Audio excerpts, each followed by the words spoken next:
Good morning, my dear students and followers. This is Subbarao sir, founder and director of Ashoka IAS Circle, Ashok Nagar Experts, Hyderabad and Vijayawada. So, how to crack civils in first attempt?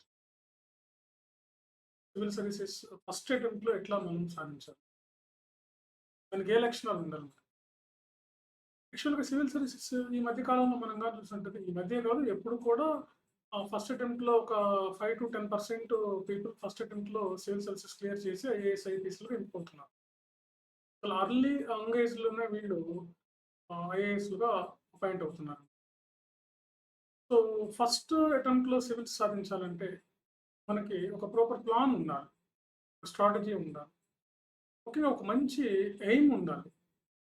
అప్పుడే మనం ఇది సాధించగలుగుతాం. First అటెంప్ట్లో civil services సాధించాలంటే first మనకి basics మీద బాగా పట్టు ఉండాలి.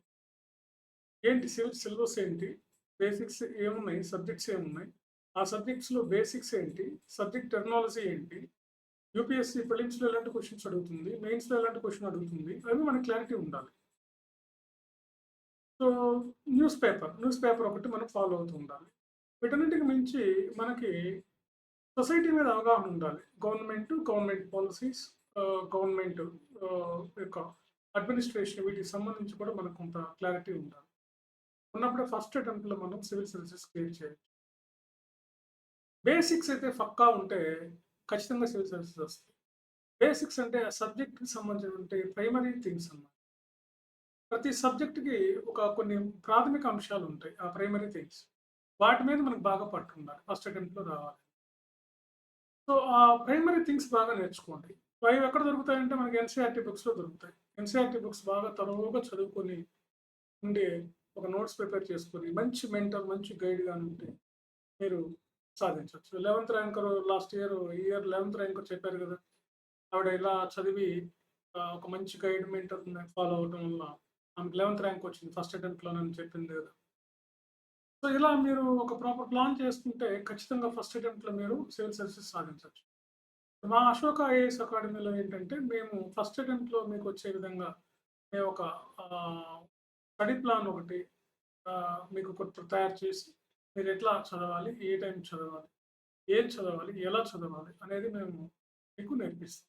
సో మా మెంటర్షిప్ ప్రోగ్రాంలో అయినా, క్లాస్ రూమ్ ప్రోగ్రాంలో అయినా సరే మీకు మ్యాక్సిమం ఫస్ట్ అటెంప్ట్లో రావడానికి మేము ఒక షెడ్యూల్ ఇస్తాం. ఆ షెడ్యూల్ మీరు ఒక 60% కానీ మీరు ఫాలో అయితే ఖచ్చితంగా మీరు ఫస్ట్ అటెంప్ట్లో సివిల్ సర్వీసెస్ క్లియర్ చేస్తారు. కానీ ఫస్ట్ అటెంప్ట్లో క్లియర్ చేయాలి అనుకున్న వాళ్ళు మీరు డిగ్రీ ఫస్ట్ ఇయర్ నుంచి చదివినా పర్లేదు, డిగ్రీ థర్డ్ ఇయర్ నుంచి అయితే కంపల్సరీగా మీరు ప్లాన్ చేసుకోవాలి. మీరు ఇంజనీరింగ్ చదవండి, జనరల్ డిగ్రీ చదవండి, ఏదైనా చదవండి, ఆ ఇయర్ నుంచి ప్లాన్ చేసుకుని తక్కువ స్ట్రెంత్ ఉన్నటువంటి ఇన్స్టిట్యూట్ ఎంచుకోవాలి. చాలా తక్కువ మంది మనకి డైరెక్టర్ సార్ కానీ ఫ్యాకల్టీస్ కానీ ఎప్పుడు మనకు అందుబాటులో ఉండేటట్టుగా మెంటర్ ఆర్ గైడ్. ఇప్పుడు మేమైతే తక్కువ ఒక బ్యాచ్కి 30 మెంబర్సే తీసుకుంటాం కాబట్టి నేను ఎప్పుడు మీకు 24 hours అందుబాటులోనే ఉంటాను. సో కాబట్టి ఈ విధంగా కానీ నేను చెప్పినట్టు కానీ మీరు ఒక 60% నేను చెప్పినట్టుగా మీరు ఫాలో అయితే don't go for 100%, only just enough. 60% is enough.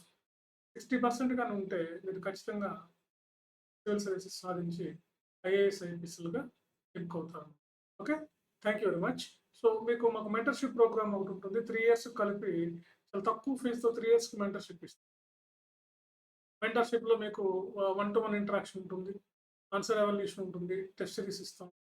తర్వాత proper material, proper reference books ఏం చదవాలో, కరెక్ట్ బుక్స్ ఏంటో అవి ఇస్తాం.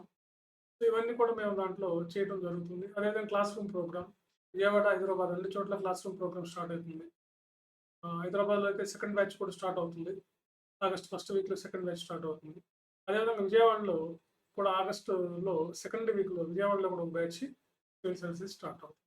Okay, right, thank you very much.